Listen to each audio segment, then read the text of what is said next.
Tetim-bola mpanjakana 700 miliara ariary no tanjona amin'ny fampidiran-ketra ho an'ny taona 2024.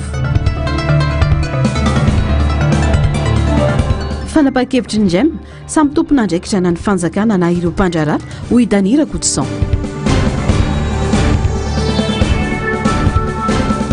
Fetim-pirenena mangina ny tsena ny akoho amam-borona tsy tafavoaka amin'ny vidiny tokony hamarotana azy ny entana. Alakamisy 5 jona 2024 faltafaraka amin'ny reto kilasy tongavy atao anatin'izao fotoana ny fampahalalam-baovao izao aterina ny araba ary manasana mampanajana anaraka ny vaovao hatramin'ny farany.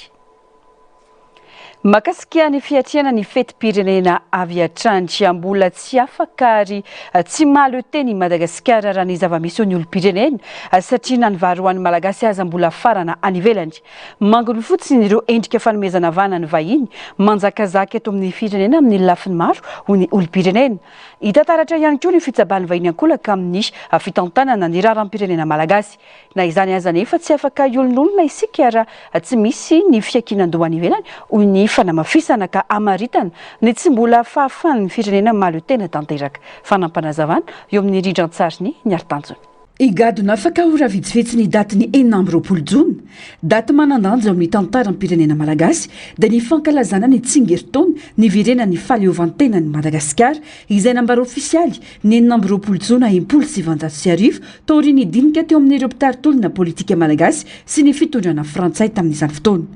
Nambara nanomboka teo fa mahalo teny Madagasikara. 19 taona tsy aoriana tsy mbola hitantaratra izany ho ny olom-pirenena.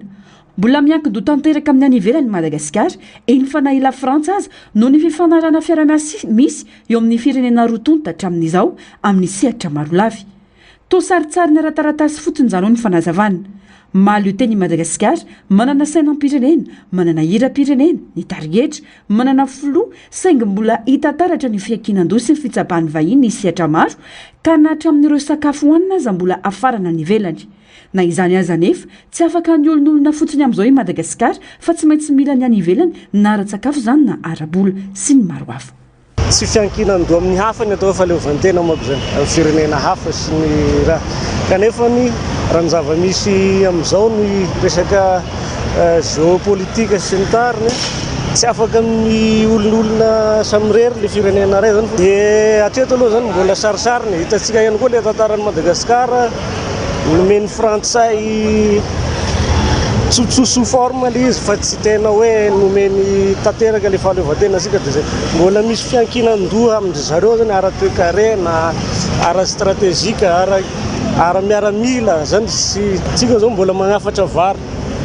kanefa ny foto-tsakafotsika vary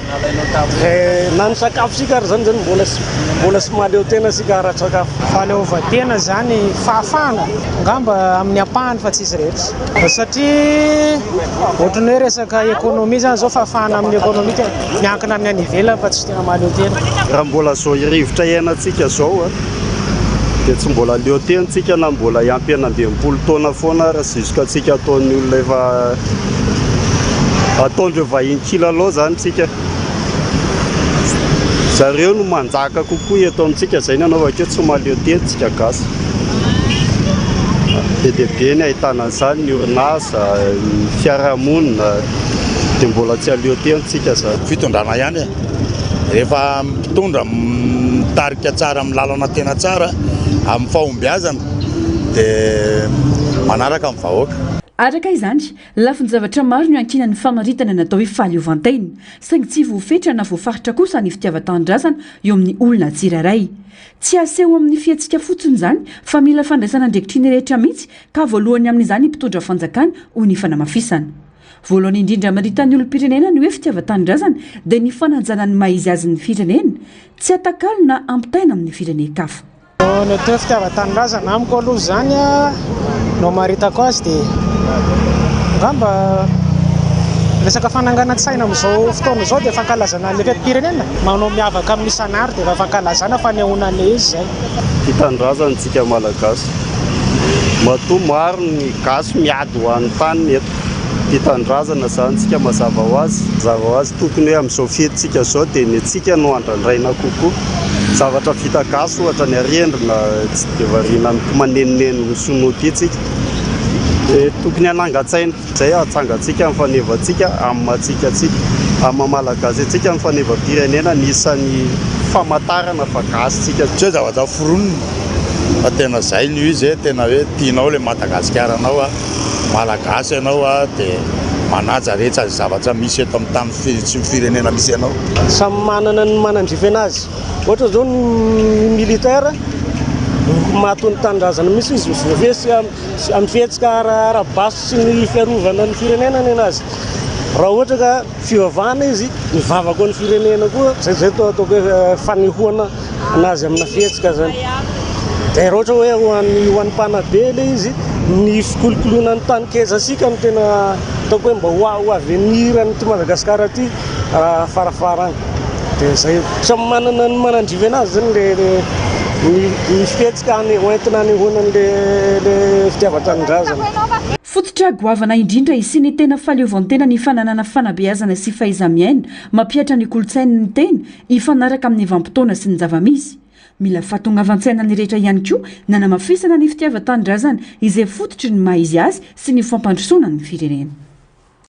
Manodidina izay vaovao izay iray volana mahery no nanomanana ireo hetsika namarihana ny faha-enam-bienimpolo taona niverena ny fahaleovantegna ny Madagasikara. Efa voalamina tsara ny lafin'ny filaminana sy ny fandriampahalemana raha ny fanazavan'ny tompon'andraikitra. Ireo vahoaka sisa no andrasana ho ny fanamafisana eo amin'ny fandraisam-peo ny Narcisse Karzafy sy Mathieu Princy. Fepetra sy fanavaozana maro no napetraka namorana ny fankalazan'ny vahoaka malagasy ny fetim-pirenena amin'ny titanty ho an'ny eto Antananarivo sy manodidina ohatra eo amin'ny fitanterana maimaim-poana amin'ny alalan'ny bus photon ao aorian'ny seho afomanga eny amin'ny Farinanosy izao arivo. Natsaraina koa ny fampisehoana afomanga satria ny tombony isan'ny afomanga napoaka ary nisy ny bombe aquatique ny rehetra tanaty rano 15 minitra teo ny faharetan'ny seho izay nanomboka tamin'ny 7 ariva teo ho an'ireo izay tsy tafiditra teny Anosy dia nametrahana écran géant ao amin'ny kianja bare annexe azahoana manaraka mivantana ny hetsika ho an'ny matso lehibe rapitso eny amin'ny 20 jiona eny amin'ny kianjany bare Mahamasina indray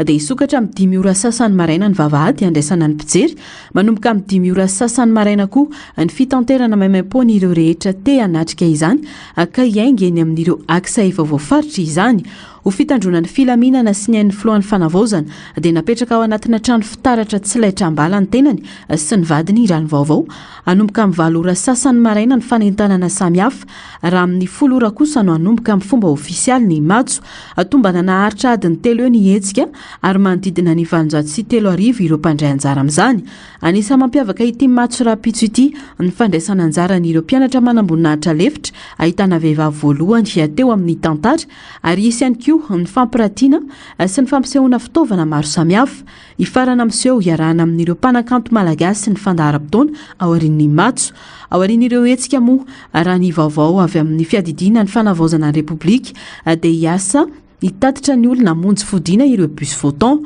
Raha ny vaovao ihany napetraka ny fepetra sy ny lamina ifehezana ny fivezivezen'ny olona sy antohana ny fiarovana rehetra eny amin'ny kianjany bare Mahamasina sy ireo toerana andraisana lanonana.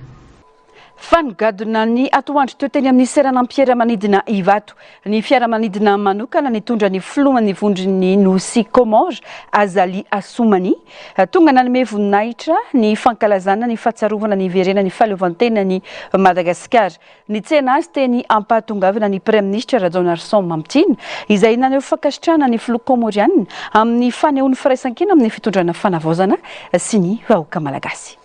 Fa makasikiany fety izay indrindra miditra fa tiantoka tanteraka ireo mpivarotra koa amam-borona amin'izao fotoana izao noho ny tsy fisian'ny tsena. Tsy tafavoaka amin'ny vidiny, tokony hamarotana azy ny entana ary miaina amin'ny vidiny andavanandro azy ho ny mpivarotra iray nanaovana fanadihadiana. Tsy voafetra amin'ny andro fety intsony araka izany ny varotra atao fa mitohy hatrany mandra-pahalan'ny entana amidy. Na izany aza nefa misy amin'ny tokantrano efa manomana vola mihitsy hividianana vorona rehefa fety tahaka izao ialana amin'ny mahazatra. Fanampanazavana. Iray amin'ireo toerana mivarotra ireo karazana akoho amam-borona ny ety amin'ny sampanana Ambohitrimanjaka. Mamoaka entana hatrany ireo mpivarotra rehefa misy fety ary manohy izany andavanandro rehefa tsy lafo ny entana. Maro amin'ny tokantrano malagasy no manao lalam-pahamehana ny fividianana akoho amam-borona rehefa fety tahaka izao ialana amin'ny andavanandro.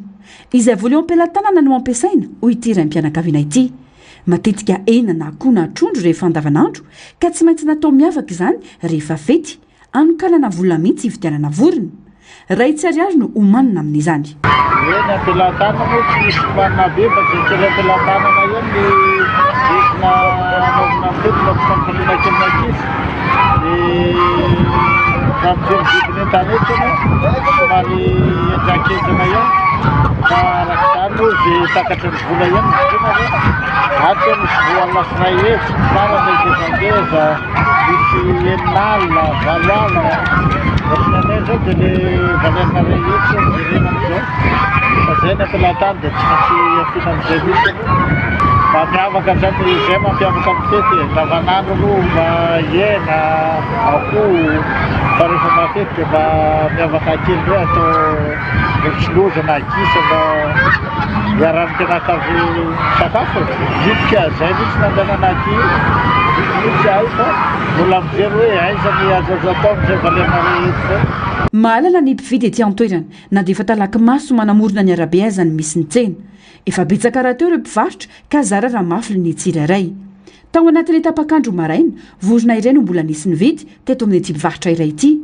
ratsy ny tsena mita amin'ny fety hafa tsisy tsena mihitsy zay amin'izao sady le toeran'etokony anay zao lasa zay terery mipetraka nefa ny toeran'ity zao toeran'olona anafoloa nefa gin'olona anankiray dia zay zao lasa tsinasina misy tsena mihitsy tsy mahalafo mihitsy zay tena tsy mahalafo mihitsy ray zao lafo fa noany tontolo misy alabe rery zao ray etiny tena farany zay mifarany lafo nefa tsy fety ary ny andro mahalafo alina rehetra telo alina rehetra fa dia fety zao tena tsisy mihitsy ahitana koa gana vorotsiloza ary gisa ity jifaina manomboka amin'ny 5 ariary ny vorona iray arakaraka ny abeny ny vorotsiloza sy ny gisa kosa no lafindrindra eto jifaina amin'ny vidiny ray tsy ariary no mihoatra arakaraka ny abeny mihitsy fina ihany paty antoko anao tsy maintsy mihinan-kanina reny nefa ny angalana azy any ampotiny any ampiompo zavatra lafo be any angalana azy dia tsy afaka ny amonafika misy zay fa tsy maintsy hoe anao tena rana amin'ny patron any ampotiny zany any ampotiny zao ny andraisana an'ireny raisina fitoaka nefa eto maniny vidy 5 alina satria be dépense be amin'ny tompony reny amin'le mbola izy kely ary raha 3 alina nefa hanina lan'ireny parapatonga ny vaisisy ataoko hoe eo amin'ny 10 volana izy no fihinao efa tsy mahavelona masika reny hakany sakafo lan'ireny koa ny vidiny danan'ny fiatoka azy dia tsy maintsy hoe ameny tompony hoe amidina eo zany izy rehefa lafo vola izy dia nefa lizy tsy lafany ametahany fiompianazy aty aminay saika mbola makahitana nakamaroan'ireo mpivarotra ety an-toerana fa tsy mpiompy tsy maintsy makatombo ny manoloanjany tsy tafavoaka amin'ny vidiny tokony hamarotana azy nefa ny entana satria ny olona miady varotra kanefa ireo biby tsy maintsy omena sakafo miditra faty antoka tanteraka araka izany ny mpivarotra ary mezaka mandany ny entana na orian'ny fety aza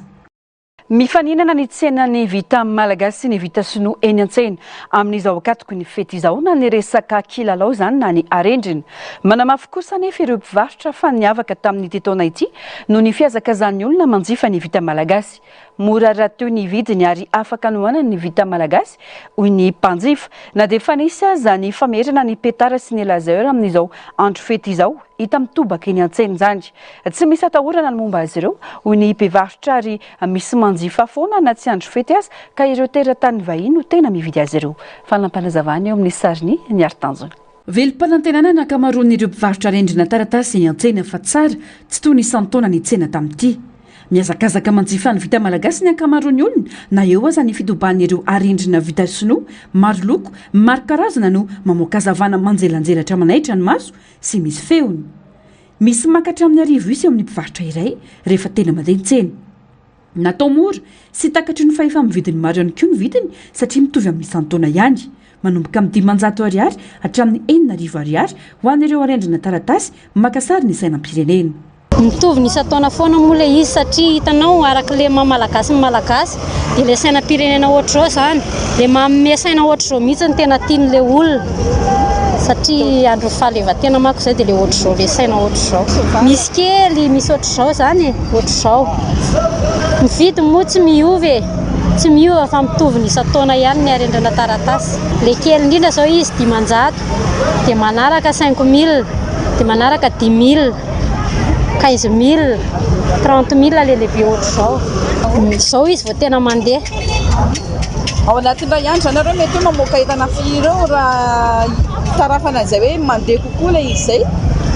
ao anatin'le ohatra zao hoe tonga dia misy maka maro misy ara misy maka sasany hoe 1000 pièce misy maka arakarany misy 200 300 400 ohatr'izay ifananana mihitsy ny tsena amin'izao satria tsy vitsy any koa no manjefa ireo entana vita sinoa indrindra ny kilalao izay tsy mitsahatra mivoatra tamin'ity taona ity nalaza arivavaoany maro ny baskely mamoaka setroka izay jifaina 4 alina ny iray kanefa efa lany tanteraka eny an-tsena mandanetana sesana akamaroany ireo mpivarotra amin'izao tsena aloha mahafinaritra tena nandeha tamin'ity reo kilalao reo daholo reo zao sisa ny lanin'androany maintsy lany reo vidiny aloha tsy manararoatra olona zany kosa fa normal foana zay zao eto efa mandany dia zay miteny vola dia efa alefa fotsiny efa mandany sisa zany efa trikotiny hoe tombom-barotra sisy reo ny lafo indrindra 200 000 le basy zao misy basy mamoaka setroka zay zao ny lafo indrindra amin'ny kilalao dia mora indrindra amin'ny kilalao 5000 tamin'ity taona ity vao nisy an'izay kosa aloha fa tena nandeha ary tena be mpitady fa nefa tsisy tsony na magasin ara tsisy tsony ho fanoharana ny vita malagasy sy anandratana ny antena no nanosika n'akamaroany olona nanjifa ny arendrina taratasy feti-pirenena malagasy raha teo ny resaka fa tsy feti-pirenena sinoa na firenen-kafa mba atonotony ny vidiny zay mahatonga ny vidy an'le labozikely arendrina taratasy mba manandratra ny malagasy fa tsy ny vahiny foana ny antony safidiana koa zao mba ampandrosan'le asa tanana malagasy zany le couleur an'le saina mihitsy ny any tena maharisy lahatra na amin'le gasy mazava be angamba dia aloha ny tena ihany ny ajaina na dia teo azy zany fandrarana ny amin'ny tsy fafana mampiasa ny tsipopoka sy ny laser mbola hita miparitaka eny an-tsena zany amin'izao ho an'ity mpivarotra iray ity efa mantaona no nivarotana ireo karazana petara tsipopoka ary afomanga tsy voafetra amina feti-pirenena tahaka izao fa misy manjifa foana zany na andavanandro azy ka ireo vahiny no betsaka mividy azy saingy be mpanjifa kokoa zany rehefa 4 jona manomboka amin'ny 100 ariary ny mora indrindra ary tafakatra hatramin'ny 2 tapitrisa ariary ny afomanga iray reo zao feu d'artifice reo dia petard reo reo zany tsisy danger reo na kely ary tsisy danger mihitsy reo afaka laloviny rehetrarehetra tsy sady tsy mandorony tsisy danger zany reo hatramin'ny rembe anay efa mapolipolo taona maro ny varotanay an'io vidiny tsy miova moa zany fa nitsena fotsiny hoe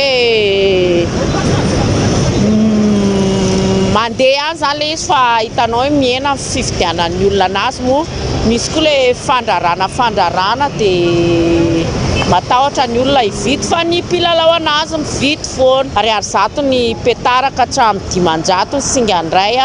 dia ny afomanga any amin'ny 5 alina hatramin'ny 2 tapitrisa 2 tapitrisa fa misy mividy ny anay zany tonga dia efa stock mandritra ny reny zany anay fa misy ambony foana reny retina tonga dia tsy hoe ho lafo foana dia reny efa misy mividy foana koa isan'andro na tsy ao 4.26 azy misy mividy foana indrindra fa mivahiny tena mividy an'io rehefa tsy ao akaton'io mavita zavatra ny olona dia manapoaka tsipopoka mariky ny fandresena zany ny olona mifanapohana an'ireny fa ny antsika compliqué be ho an'ny arendrina vita sinoa jifaina manomboka amin'ny 1000 sy 2000 ariary ary efa misy mahatratra amin'ny 5 alina ariary arakaraka ny paoziny sy ny karazany Vaovao eny amin'ny komina ampita-tafika ao anatin'ny vanim-potoana iainana fanamby ara-toe-karena toy ny iainana amin'izao fotoana dia maro ireo vondrom-bahoaka-paritra no voatery mandinika akaiky ny fampiasana ny teti-bola mba ahafahana mamaly ireo filana fototra sy maika indrindra. Raha ho an'ny komina ampita-tafika manokana dia tsy misy ny fandaniam-bola manokana amin'ny fanamariana ny fetiny 4 jona ao amin'ity komina ity fa ireo mpiara-mombona antoka no manao izany no ny olana rabola izay atrehan'ny komina ho ny ben'ny tanàna ao antoerana raha tafaresaka tamin'ny Germaine Menjanary sy mbola afa-tsara androany. vokatry ny fahasairanana arabola sedrainy commune dia tsy nanomana fety ho an'ny mponina ao amin'ny commune ampita-tafika na eo azany efa izany dia tsy foana ny etsika fanamariana ny fetim-pirenena saingy ireo mpiara-miombonantoka sy ny mpanohana no iantoka ny fikarakarana sy ny famatsimbola fa tsy ny volam-bahoaka tantanin'ny commune fanapahan-kevitra everina ho maneho fitantanana tompona andraikitra sy fahaiza-mametraka lara-pahamehana eo anatrehan'ny zava-misy arabola ankehitriny izany hoy ny be ny tanàna ny azo atao dia hoe en partenariat zay mifety amin'ity miaraka amin'ny société anankiray zay anao fety eo tamin'ny mena be resaka disque joki aloha no mandeha androany arivo ny afomanga tsy vita resaka iny satria le afomanga apokana ireny rehefa manao zay dia vidina ireny na misy manolotra zany reny dia ny atao zany mandritra n'le quart de finale indray amin'le coupe du monde ny demi-finale ny finale dia isy projection na écran géant eo tamin'ny mena be dia misy fandanina ihany koa zany zay amin'ny 14 moa le misy an'le eritreritra hoe hitondra olona ny Majunga manodidina ny 500 isa eo dia fandanina ihany koa zay izany zany tsy maharaka le volan'ny commune aloha tsy maharaka mo koa misy an'le 14% na fampiakarana karama teo dia nanatateraka an'iny ny commune ampita-tafika dia isoran'Andriamanitra fa hatramintsika miresaka zao aloha dia volo talohan'ny 20 juin koa raha ny karama ary efa vonona ny kinapisan'ny juin tsisy banga mihitsy zany dia manangona zay rehetra zay tsy maintsy lanjalanjaina satria rehefa akatoka fety ohatr'izao tsy misy mpanjifa ny commune amin'ny ankapobeny zarara misy olona manjifa dia zarara misy vola maty zany raha zay na azo ilazana azy anisan'ny sehatra mbola toanan'ny commune ny fanabeazana nambarany be ny tanàna fa itoy tsy misy fiovana ny fanomezana prima ho an'ireo mpianatra hiatrika fanadinam-panjakana sy ireo sekoly mendrika ao anatin'ny farom-piadidiny ny commune ny CPE dia nomena 1 million d'ariary ny voalohany 800 000 ariary ny faharoa 700 000 ariary le établissement iny efa vita ny miankina amin'ny fanjakana sy ny tsy miankina amin'ny fanjakana satria zaraina roa samy hafa le izy teo ny BPC koa troek'izay efa vita ny baka efa vonao aloha ny série anankiroa satria série fito le izy dia omena 800 000 ariary avy dia amin'ny rentrée amin'ny septembre no anomezan'ny commune an'io ny baka zany tsisa no tsy vita fa le fifananana par école indray amin'le classe le nanala baka iny efa vita tamin'ny zoma teo satria ny faninana koa ny école dia zay voalohany koa no mena vola dia iny koa efa vita iny efa voarendrareo no lela volany mena 1 million d'ariary iny tiny efa vita iny dia reto baka série fito zany olona fito no atao amin'ny septembre raha maro ny fandaniana azo ahena na ahemitra ny fanohanana ny fanabeazana kosa dia fampiasam-bola ho an'ny hoavin'ny tanora sy ny fampandrosoan'ny commune amin'ny ankapobeny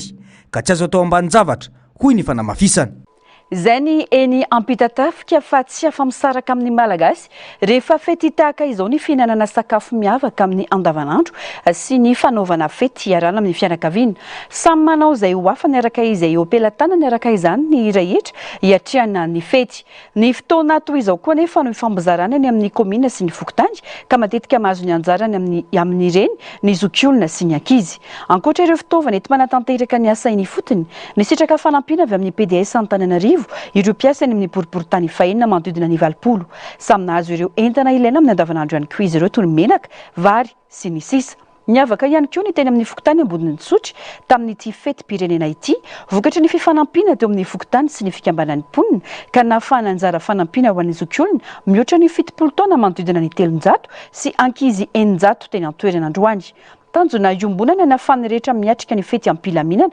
sy ampifaliana ho ny fanehoan-kevitra fa olona manodidina ny 500 antsoina hoe madiniky ny tompo no nisitraka tolotra ara-tsosialy avy amin'ny FFKM tamin'ny alalan'ny sampanasa vehivavy kristiana na ny sevkri ao anatin'ny fankalazana ny volan'ity sampanasa ity piary niarany ombinantoka tamin'ny fanatanterahana izao etsika fanohanana ny madiniky ny tompo izao ny ministeran'ny mponina nabarany tony ny FFKM mofa tsy mijano amin'ny sehatra ara-pivavahana ihany ny asan'ny FFKM fa mandray anjara amin'ny asa sosialy ho fitsinjovana ireo sokajin'olona marivo Amin'izao asaramanitra izao tsy diso anjareo ireo zokiolona amin'ny fokontany Ampahibé, distrika an'Antananarivo fahatelo. Vary menaka ary hena no fanomezana natolotry ny fokontany ireo ray aman-dreny ho mariky ny fankasitrahana sy fanajana noho ny anjara-biriky nentin'izy ireo teo amin'ny fiarahamonina nandritra ny taona maro. Ankoatra izay dia nisitraka biskuit sy vatomamy ihany koa ireo ankizy ka samy nahazo ny anjarany avokoa ireo sikadin'olona no heverina ho tena mila fitsinjovana amin'izao vanim-potoana ny fety izao. No mariny lehibe ny fokontany raha Topoarvely Zoely fa manana lanja lehibe amin'ny fiarahamonina ny zokiolona satria izy ireo no mitahiry ny tantara, ny kolotsaina ary ny soatoavina malagasy izay ampitainy amin'ny taranaka faramandimby. Izy ireo ihany koa no vavolombelon'ny fivoaran'ny fiarahamonina sy ny loharano-tsaina amin'ny fanapahan-kevitra maro eo amin'ny fianakaviana sy ny fokon'olona. Noho izany dia mendrika hajaina sy tohanana hatrany izy ireo indrindra amin'ny fotoana manandanja tahaka ny asaramanitra. Nambarany lehibe ny fokontany fa tsy fanomezana raha-pitaovana fotsiny no tanjo ny hetsika fa indrindra fanomezana lanja ireo zokiolona sy fampatsahivana ny rehetra fa anisan'ny harena sarobidy indrindra eo amin'ny fiarahamonina izy ireo. Manana ny toerany manokana ny ray aman-dreny amin'ny kolotsaina malagasy satria izy ireo no fototry ny fihavanana sy ny firaisan-kina ary loharano ny fahendreny. Ao anatin'ny fiovan'ny fiarahamonina ankehitriny izay ahitana zokiolona maro miatrika fahasahiranana samihafa dia zava-dehibe ny fisiany hetsika toy izao mba hampahafantarana fa mbola manana ny asiny sy ny toerany feno amin'ny fiarahamonina izy ireo. Naneo ny hafaliany sy ny fankasitrahana ireo zokiolona ny sitraka ny fanomezana. Ho azy ireo tsy ny fanampiana ra-tsakafo ny zava-dehibe fa ny fahatsapana fa mbola tsaroana, hajaina ary omena lanja ao anatin'ny fiarahamonina izy ireo.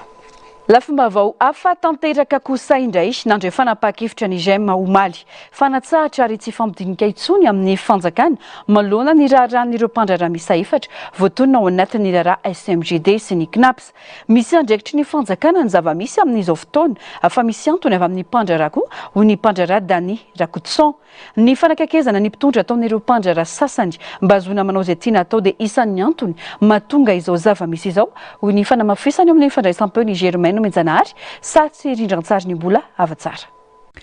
Tsy tonga ho azy ny fanapahan-kevitra no raisy ny vondron'ireo mpandraharaha malagasy na ny GEM ho ny mpanaraka raharam-pirenena. Takaitra ny ainana atao amin'ireo mpitondra fandimby teto ny fanomezana sehatra manokana mpandraharaha afaka anjaka tokana teto amin'ny firenena. Ohatra mivaingana ny zava-nisy tamin'ny fitondrana teo aloha, anka potika tao anatin'ny fitsimbadian'ny tantara ny zavatra naorina nandritra ny taona maro hoy Dany Rakotson. Raha nomena sehatra ireo mpandraharaha samihafa dia tsy hisy fiantraikany amin'ny toe-karena ny fahabangana mpandraharaha iray hiarana sazy na enjehina ara-pitsarana vokatry ny fanodikodinam-bola na fakana arena amin'ny tsirariny ho ihany ny mpandraharaha Dany Rakotson. Tokony alamina zany ny fiarah-miasa ny fanjakana satria misy zavatra tsy mety ao matoa mahita an'ireny tantara tao amin'ny filoham-pirenena teo aloha reny tsika miaraka amina mpandraharaha izay miezaka mahafetateraka ny ihany tsy mety reny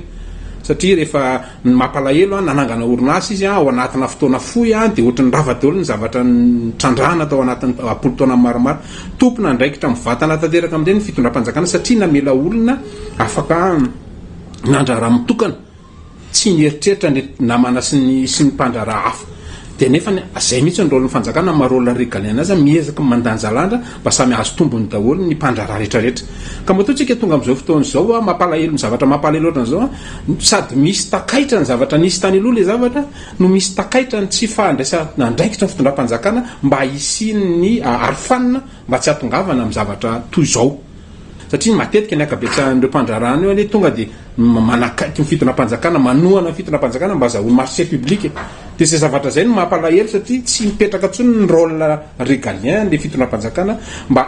ahay andanjalanja hoe ny rehetrarehetra ny tanjony ange dia ny ampandroso an'ilay firenena anatsarana ny fahefa-mividin'ilay vahoaka dia ny mpandraharaha amorona asa amorona arena mba ahafana mampandroso an'ilay firenena. Ny orinasa tsy miankina no mamorona ny ankamaroan'ny asa eto amin'ny firenena. Raha miaratsy ny fifandraisan'ny sehatra tsy miankina amin'ny fanjakana dia mety ampiena ny fanitarana asa na ny fampiasam-bola ataon'ireo orinasa ireo izany ka isy fiantraikany amin'ny asa sy ny fidiram-bola ny isa-tokantrano hoy ny fanazavana. Mety ampisalasala ireo mpampiasa vola anatiny sy ivelany koa ny fahitana ny tsy fifanarahana lalina eo amin'ny fanjakana sy ny sehatra tsy miankina hoy ny fanamafisany ity mpandraharaha ity. Ny fitondram-panjakana diso namela malalaka loatra n'ilay mpandraharaha tsy nanaraka ny fenitra tokony ho arahana dia nahatonga anazy apotika ao anatina fotoana fohy fotsiny. Dikan'izany misy andraikitra ny rototo foana zay nataoko hoe araka ny fiteny malagasy hoe ny vitsy mikotrana rehetra tsy maintsy de deux côté foana le zavatra amin'izao. Ka rehefa tsy tsy am'izao fotoan'izao fitondram-panjakana nametraka tsika nametraka any hoe nisy ny tolona tamin'ny heritoniny hoe ametraka ny fanavozana dia tokony hipetraka mihitsy ny fanavozana hoe ohatrany eo anamarina ny fandrarana tokony isy eto amin'ity firenena ity ka mahisiny ny rafitra mba hafana mampandroso ny firenena dia misy tsara ny atao hoe fanjakana mampanara-dalà ary misy mpandrarà mamoro-karena mandray andraika na izany aza tsy voatery idika avetrandry ho krizy ara-toekarenana ny fanapahan-kevitra fanapahana ny fifandraisana na ny fampidiniana amin'ny fanjakana atao ny sehatra tsy miankina toy ny GEM hoy ny fanazavana miankina amin'ny faharetany disadisa sy ny fahafany rotonto amin'ny verina amin'ny latabatry ny fampidiniana ny ho fiatraikany antoka lehibe azahoana fitoniana sy fitombona ara-toekarena maharitra ny fampiresana sy ny fampitokisana eo amin'ny fanjakana sy ny sehatra tsy miankina hoy hatrany ny fanazavana pejiny politika tanjony fanjakana ny ampidirana vola amin'ny alalan'ny etra hatramin'ny 700 miliara ariary amin'ny taona 2024 ity fantatra izany nandritra ny tatitra ho an'ny asambomera ny fitantanam-bola n'ireo solombavam-bahoaka nambaranadritra izany fa misafity ireo lalantsaina hanatrarana io tanjona io fanadihadiana nataon'ny Germaine Mejanahary sy mbola avatsara efatra isanjato no tany fiakarana ho an'ny sehatra voalohany na ny secteur première 8 isanjato no fiakarana ho an'ny sehatra fambolena raha toka 10 isanjato no vinavina-piakarana zany tamin'ny taona 2020 sy 2020 nahitana fiainana 4.9 isanjato ny sehatry ny fiompiana sy ny jono nidina 4.5 isanjato ny sehatra faharoa na ny secteur secondaire 3.2 isanjato ny fiainana ho an'ny sehatry ny fitrandrana arenan-kibony tany nahitana fiakarana 2.4 isanjato ny sehatry ny famokarana lamba raha ny fanazavana ho an'ny sehatra fahatelo na ny secteur tertiaire dia nahitana fiakarana 4.4 isanjato raha nitatitry ny asambomera fitantanam-bola eo anivo ny antenimera-pirenena ho an'ny teti-bola-panjakana na sy mpanitsina ny sehatra famokarana voalohany secteur primaire dia nitombo 4 isanjato ny fambolena dia nahitana fiakarana 4 isanjato raha toaka 10 isanjato ny vinavina amin'ny fiakarana vokatra malagasy sy ny katsaka na dia teo aza ny olana toy ny ahitany sy ny rivo-doza ny sehatra fiompiana sy ny jono kosa dia midina 4.5 isanjato no fiainan'ny fanondranana hazan-drano ny sehatra famokarana faharoa secteur secondaire kosa dia nahitana fidinana 4.5 isanjato ny sehatra indostria zany hoe ny sehatra fitrandrana ny arenan-kibony tany dia nahitana fiainana 3.2 isanjato raha toaka 4.5 isanjato no vinavina tamin'ny lalàna fety fitantanam-bola-panjakana ho an'ny taona 2024 ny sehatra famokarana lamba kosa dia nisy fiakarana 2.4 isanjato raha toaka 4.4 isanjato no vinavina tamin'ny lalàna fety fitantanam-bola-panjakana taona 2024 noho ny fanafainganana ny fanondrarana entana makany Etazonia talohan'ny fiafarany fiatohana mahakasika ny apa ny sehatra famokarana fahatelo na ny secteur tertiaire dia nisy fiakarana 4.4 isanjato raha toaka 5.7 isanjato izany tamin'ny lalàna fety fitantanam-bola-panjakana ho an'ny taona 2024 raha mikasika ny fampidiran-ketra anatiny kosa dia voalaza fa nisy fiakarana izany teo anelanelan'ny taona 2024 ka hatramin'ny taona 2020 sy 2020 ankoatran'ny taona 2020 sy 2020 izay nisy olana vokatry ny covid-19 tombanana iakatra 700 miliara ariary mahery izany amin'ity taona 2020 sy 2020 ity raha toka 900 miliara ariary mahery tamin'ny taondasa raha ny fanazavana hatrany miisa 7 ny lalan-tsaina amin'ny ankapobeny nandrafetana ireo fepetra araketra ho an'ny taona 2020 sy 2020 ny voalohany amin'izany dia ny fanomezana ny fanetsena ny vola azo avy amin'ny etra ny faharoa dia ny fanatsarana fitantanana ireo mpandoha etra mba hametrahana fitokisana sy fiarahana maharitra eo amin'ny fandrarana sy ireo mpandrarana toekarena ny fahatelo kosa dia ny fiarovana ireo vola miditra amin'ny fanjakana amin'ny alalan'ny fanamafisana ireo paika araina araky ny lalàna ny fahaefatra dia ny fandanjalanjana ireo fandaniana raketra amin'ny alalan'ny fanafoanana ireo fepetra sasansasany tsy ahitana vokatra ara-sosialy sy ara-toekarena mivaingana ny fahadimy dia ny fanamafisana ny ady atao amin'ny osika raketra ny fahaenina dia ny fanomezana ny paikady fampiasana ny teknôlôjia nomerika sy ny fitantanana mangarahara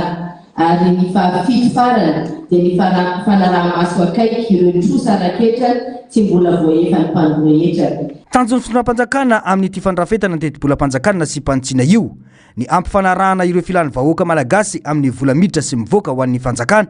raha ny fanazavana hatrany Mahakasika ny fiainam-pirenena izay hatramin'ny taona 2070 ka hatramin'ny taona 2070 dia nandalo fiovana politika lehibe i Madagasikara. Ny fandimby ny fitondrana, niova ny rafitra politika ary nisy ny tetezamita ny apita tamin'ny isha demokrasia. Na izany aza mbola nitony olana ara-politika sy ny ara-toekarena ka miteraka fanontaniana. Mila kanalesona ny vanim-potoana no lalovan'ny firenena fa tsy hajanona ho tantara fotsiny hoy Rasolo Arson Lala Soujano raha nanota boky mirakitra ny zavamisy nandritra ny tetezamita ny taona 2070 hatramin'ny taona 2070. Germaine Mejanary, mbola avatsara. Tsy antony tokana no mahatonga ny krizy politika miverimberina eto Madagasikara fa fitambaran-javatra maro mifamatotra. Nandalo krizy lehibe i Madagasikara tamin'ny taona 2070, raika amin'ny 2070, roa roa arivo ary ny 7 arivo. Na dia nisy aza ny fampirarahana sy ny fifanarahana isan-karazany. Maro tamin'ireo olana fototra sy ny ratra politika no mbola tsy voavatanteraka. Miankina betsaka amin'ny olona mitondra ny rafitra sy androm-panjakana fa tsy amin'ny lalàna sy ny rafitra miasa ho azy. Raha misy fifanolanana politika dia lasa voasintona ao anatin'izany ireo androm-panjakana tokony hompanelanelana raha ny fanazavana. Izany indrindra no antony nanoratana ny boky mitondra ny lohateny hoe les régimes de transition à Madagascar de 1972 à 1995. Boky izay natokana ho an'ireo tanora ankehitriny raha ny fanazavana. Zany hoe ireo FDB mikasika an'ilay rafim-pitondrana nandritra ny tetezamita no nezana ny fitinina ao anatin'izay 770 pejy zay. Izay no mahatonga ny hoe ny tanora manokana no tena voakasika amin'ilay nanoratana ny boky. Raha miresaka ny atao hoe ny votoatin'ny boky ny hevitra voalaza ao dia noezahana no lazaina amin'ny fomba tsotra ho azon'ny tanora. Hazavaina ohatra hoe maninona nisy ny atao hoe fitondrana tetezamita dia izavy ireo olona nandray anjara tamin'izay fitondrana ny rafitra tetezamita zay, inona ny politika nitondrana an'ilay tetezamita dia nanao ahoana koa ny hafaran'io rafitra fitondrana tetezamita io. Tsy ampy ny fanovana ara-politika raha tsy arahina fanamafisana ny androm-panjakana sy paikady ara-toekarena maharitra. Tsy miankina amin'olona iray na antoko iray ny fitonina maharitra fa amin'ny fahafahan'ny rafitra manome antoka ny fandimbiasam-pahefana, ny fanajana lalàna ary ny fampandrosoana mahasoa ny ankamaroan'ny vahoaka. Mila fantatra ny tanora amin'izao fotoana ny voarakitra ireo vanim-potoana roa lehibe ireo, hoy ny ministry ny serasera sy ny kolotsaina. Ny taona 2070 hatramin'ny taona 2070 zany dia anisan'ny tetezamita niavaka indrindra teto Madagasikara. Fantatritsika tsara fa tamin'izany fotoana zany no nisy ny fifandimbiasa mpitantanana nateo amin'ny Général Ramanantsoa sy ny Colonel Ratsimandrava fotsiny ohatra. Dia hitantsika tsara hoe ny marina momba an'izany Ratsimandrava zany hoe efa fantatry ny malagasy rehetra androantsika amin'ny resaka io 20 taona teoriana. Amin'izao fotoana izao mbola hita taratra amin'ny adevitra politika maro eto Madagasikara ireo lesona sy ny lesoka navelan'ny tantara. Manaprofo izany fa tsy ny fanovana fitondrana fotsiny no fanamby lehibe indrindra fa ny fananganana fanjakana matanjaka sy ekendrehetra afaka miantoka ny fitoniana sy ny fampandrosoana maharitra ho an'ny firenena ho iatrany ny fanazavana. Lafombavao afatanteraka kosa indray ny taona 2022 no natomboka ny tetika safiera namolavolana rafitra famatsim-bola vaovao ho an'ny sehatry ny angovo azo avaozina tanjona ny ampienana ny fahasahiranana mety hitranga atria ny mpampiasa vola sy ampiroborobo ny fandrarana eo amin'ny sehatry ny angovo azo avaozina. Araka ny tatitra navita nampiakatra famatsim-bola mihoatra ny 4 tapitrisa dolara amerikanina ny tetikasa tamin'ny alalan'ny fomba fiasa antsoina hoe de-risking facility nazona fanohanana ny tentina ray faingo 920 tapitrisa dolara. Narcisse Karazavy, Mathieu Prince no mitatitra ny Antiprim-baovao.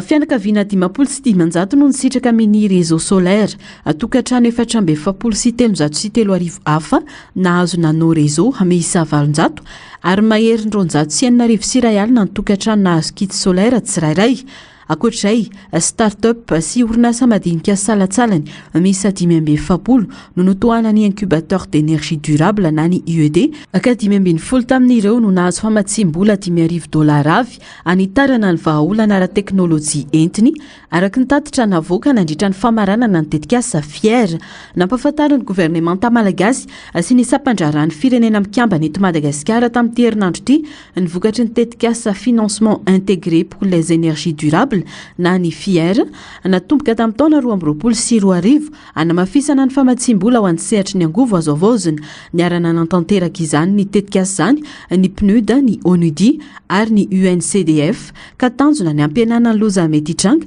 amin'ny fampiasam-bola sy sariana famatsim-bola bebe kokoa ho an'ireo tetikasa arangovo eto Madagasikara. Sehatra iray maneho fa afaka manafaingana ny fahazahoan'ny mponina herinaratra sy mampiroborobo ny asa fiarinany fotony ny fandraharana ary mampiseho fa afaka miara-miasa ny fanjakana sy ny sehatra tsy miankina ny fametrahana tetikasa toy izao fanamby manaraka ny fanitarana paikiady entina manatanteraka tetikasa hafa mba hanohanana fampiasam-bola vaovao sy hanamafisana ny teteza mita arangovo maharitra eto Madagasikara.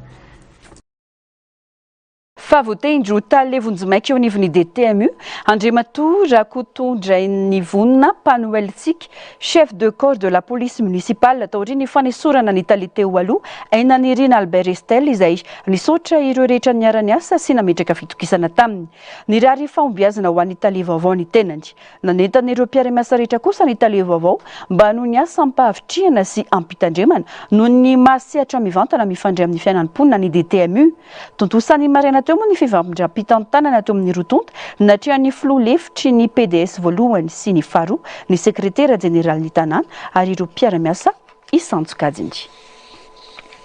Vaovao ny tranga mpiara-monina kosa indray raim-pianakavian'ny iray mpandra omby no maty notafiana sy notetehany jola tany Katsepy nitapaky ny volana jona lasa teo. Vola 2,000 sy finday iray teny aminy sisa tavela tamin'ny fanafiana. Vola 20 tapitrisa tamin'ny 50 sy 200 tapitrisa ariary lasa ny jola kosa sisa tratra tany amin'izy ireo rehefa voasambotra teny Andranomavo raha ny vaovao. 9 andro aty aorian'ny tranga tsy mbola voalevina ity mpandrara ity fa mbola andalana hoentina ny androy no ny fasahirana ny fianakaviana raha ny tatitra nataony fikambanan'ny zanak'androy eo Ambongalava androany nampidirina vonjimaika amponja vonjimaika ao Majanga ireo tompon'antoka tamin'ny rara raha nahazo fafahana noho ny fisalasalana kosa ireo rola niaraka tamin'ilay mpandrara tamin'ny andro ny fanafiana fanampanazavana. Miaina anaty tepitepy tanteraka ireo mpandrara omby amin'izao fotoana izao manoloana ireo ndrika tsy fandriam-pahalemana miatra amin'ny tatoato raha ny fitarainana zanak'androy ao Ambongalava androany ka anaovany antso amin'ny mpitondra fanjakana ny andraisana fepetra manoloan'izany. Tranga voatsera akory niatra tamin'ny mpandrara iray tany Katsepy maty noho ny dahalo teny andalana amin'ny andro amin'ny 9 maraina. Tsy vita nefa notaperina ny ainy fa voaroba tamin'izany ihany koa ny entana rehetra teny aminy toy ny volamena sy ny volafotsy teny amin'ilay mpandrara. Vola mitentina 50 tapitrisa ariary. Finday iray sy vola 2,000 ariary sisa tavela tsy hitan'ireo jola tamin'izany. Iray andro taoriany tranga no tratra teny Andranomavo faritra boeny ireo jola ka 20 tapitrisa ariary tamin'ny vola 6 teny amin'izy ireo. Izy telo lahy zany zao niditra ponja omaly. Rehefa vita moa zany ny fanadihadiana nataony mpitandro filaminana dia ireo telo lahy ireo moa zany ny niditra ponja vonjimaika any Majanga. Dia le anankiroa niara-dia tamin'ny ratompolahy izay hava ny mpiara-miasa aminy any nahazo fanapahana noho ny fisalasalana. Izay zany mahita tena mahatsapa ny fikambanana fa tena misy ireo mpiara-miasa amin'ireo olon-dratsy ireo any amin'iny faritra iny. Dia ireo olona anankitelo ireo tsy ny saradi fa niala avy eo amin'ilay toerana namonona zareo dia niaraka tratra any Andranomavo. Amin'ny 7 maraina ny trangan'ilay fanafiana na hafatesana ny Serafin. Dia amin'ny 7 alina zareo eo Amitsinjo no mitady moto handeha ho any Andranomavo. Dia alarobia 17 jona tratra zareo tolakandro ary Andranomavo. Zany hoe na dia ataoko hoe tsy mpanao fanadihadiana raha ny tena tsy mpitandro filaminana mahatsapa zany fa le vola zany tsy tokony mbola lasa lavitra satria zareo telo lazany mbola miara-dia tsara fa raha ohatra hoe efa nisara-dia zareo azo eritreretina hoe efa zarainy zareo le vola. ankoatra io efa maro ny mpandrara omby maty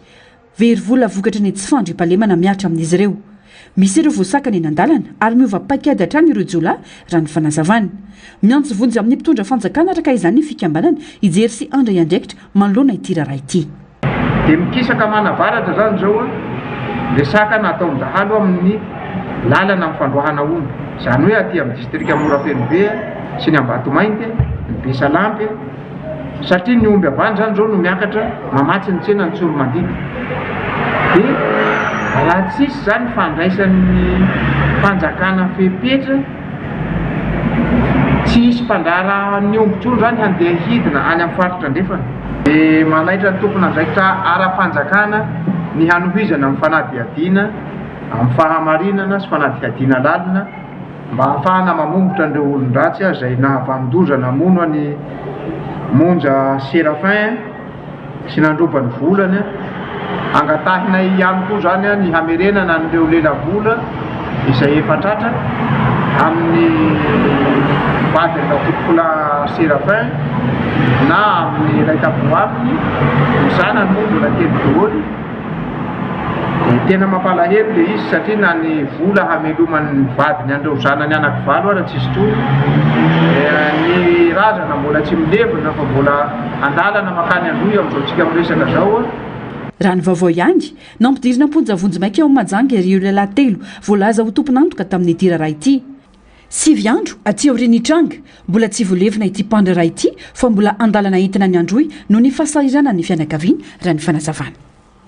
Maresaka avy any ivelany ny natao anaty fahoriany Venezuela alina nandritra ny Tranga na horohorontany roa mahery vaika izay natratra 7 faingo roa sy 7 faingo 10 misy araka ny marge frigidaire anjatony ireo namony any anarivony ireo naratra maro be ihany koa ireo trabony miampy ny fampotehana ireo fotodrafitrasa be dia be sy sarobidy ny fatapany herinaratra raha ny vaovao avy any atoerana fanampanazavana. Horohorontany mafy indrindra ny any amin'ny Venezuela hatramin'ny taona 700 noho ny tsotana toerana alina tokony misasak'alina horohorontany Frantsa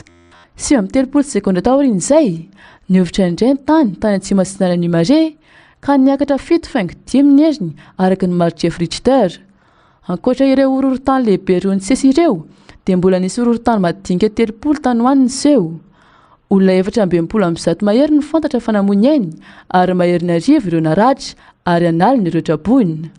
Goavana ihany koa ny fahampotehan'ireo fotodrafitrasa nakatina ohatra ny seranam-piaramanidina iraisam-pirenena ao Maiketia noho ny fahampotehany. Manoloana izao fahavoazana miantra amin'ny Venezuela izao dia samy nanambarany fahavononana ifanometanana na États-Unis na ny vondrona Europeanina eo koa i Frantsa sy Inde. Horohorontany mafy sy lehibe indrindra ny any amin'ny Venezuela tao anatin'ny 20 taona iniseho aliny araka ny vaovao avy amin'ny sampandrara Amerikanina amin'ny sahana ny jeolojia na ny USGS dia tany amin'ny 10 kilometatra ambany tany no nipirany tany andrefany morontsiraka Moron nampiovitra andrenivohitra Caracas ny heriny tombana ny USGS ho any amin'ny iray alina ka hatramin'ny iray hetsy ihany ireo ainana fohy raha ny herin'ireo horohorontany ireo no jerena. Nisy tranga iray vao marina fa mitondra ny valanaretina Ebola tao Frantsa araka ny vaovao ofisialy nivoaka omaly alarobia voalaza fa mpitsabo iray niverina avy any amin'ny Repoblika Demokratika ny Congo no tratrany ity aretina ity ary efa manara-maso ireo olona iverina ho nifandray tamin'ireo tompon'andraikitra ara-pahasalamana amin'izao fotoana izao. Na dia izany aza nefa dia nanamafy ny vondrona iraisam-pirenena misana ny fahasalamana na ny OMS fa mbola ambany ny ambany amin'ny loza teraky ny fiparitahan'ny Ebola maneran-tany ary tsy misy tokony ahitaitra satria tena mbola vitsy ny tranga hita ivelan'ny Afrika tao anaty ny 10 taona lasa. Fanadihadiana. Trangana Ebola voalohany vao marina ivelan'ny kontinanta afrikana hatramin'ny nanimboan'ity valanaretina ity ny tranga hita tao Frantsa. Matetika misy tahotra tafahoatra isaky ny misy trangana Ebola hita any Europe na ivelan'ny Afrika hoy ny tale jeneraly ny OMS Tedros Adhanom Ghebreyesus kanefa tsy misy tokony ampikiropaka. Ambany ny ambana loza amin'ny tantao an'izao tontolo izao na dia mbola mitoezana ny fiparitahan'ny valanaretina ao amin'ny Repoblika Demokratika ny Congo hoy ihany ny OMS. Tao anatin'ny 10 taona lasa manko dia trangana Ebola latsaky ny 30 monja no vao marina ivelan'ny Afrika. raha narivo ny ireo tranga voarakitra tao amin'ny continent afrikana. Raha loharanom-bavao mpitsabo iray niverina avy nanao iraka tany amin'ny République démocratique ny Congo ity tranga iray voamarina tao la Frantsa ity. Taoriana ahitana fa mitondra Ebola ity mpitsabo ity dia natoka-monina ny tenany fizahana sy fanaraha-maso ny fahasalamany. Natao avy hatrany koa ny fanadadiana sy ny fikarohana ireo olona mety nifandray taminy mba hisorohana ny fiparitahan'ny aretiny. Ankoatr'izay, nanentana ny firenena rehetra ny OMS mba hanamora ny fandefasana sy ny fiarovana ireo mpiasan'ny fahasalamana miasa eny amin'ny toerana ahitana ny valana aretina, ary tokony homena fanazavana momba ny loza mety hitranga sy ny fomba hiarovany tena ireo mpiasa ireo, ary tokony vonona ihany koa ny firenena handray fepetra amin'ny famindrana sy ny fanavotana azy ireo raha ilaina. Toy ny mahazatra maranana ny fampahalalam-baovao ny tranga hafakely ny mikasika ny Migingo sy ny Liguane Marin, ireo indray no entina amintsika amin'ny tiany ity arahoary. Nosy kely tena kely hita eo amin'ny farihy Victoria, hita eo amin'ny sisintany misy an'i Kenya sy Uganda i Migingo. Manodidina ny 2,000 metatra toratra eo ny velarany ary fonenan'ny mpanjony ity nosy ity. Fantatra amin'ny anarana hoe Île de Tôle koa i Migingo satria ny ankamaroan'ny foto-drafotra sao aminy dia vita amin'ny tôle sy amin'ny fitaovana maivana. Manodidina 500 ka hatramin'ny 200 eo ny isan'ny mponina ao aminy. Tsy dia misy rano fisotro madio sy herinaratra ary tolotra ara-pahasalamana ny atoerana. Tsy misy sekoly ihany koa fa rehefa te hianatra ireo ankizy dia tsy maintsy makany Kenya na Uganda. Manjo ny tilapia sy ny perche ny tena fiveloman'ny olona ao. Biby mandady miavaka hitana amin'ny nosy Galapagos any Équateur ny Liguane Marin. Amblyrhynchus cristatus ny antsoina azy amin'ny anarana siantifika. Izy no any Liguane afaka miaina sy mitady sakafo ao anaty ranomasina. Miloko mainty na volondafenina, maranitra be ny hohony, ny rambony fisaka dia manampy azy ilomano sy fikitra amin'ny vatolampy na dia misonja azy. Manodidina ny 80 cm ka hatramin'ny 1,5 metatra ny halavany, arakaraka ny taonany sy mahalahy na mahafavy azy. Matetika ny lahy lehibe kokoa noho ny vavy. Ny lanjany kosa dia eo anelanelan'ny ray ka hatramin'ny 12 kilao. Mitan'andro maharitra ny Liguane Marin rehefa avy milomano mba hanafana ny vatany. Ahidrano an-dranomasina ny tena sakafony.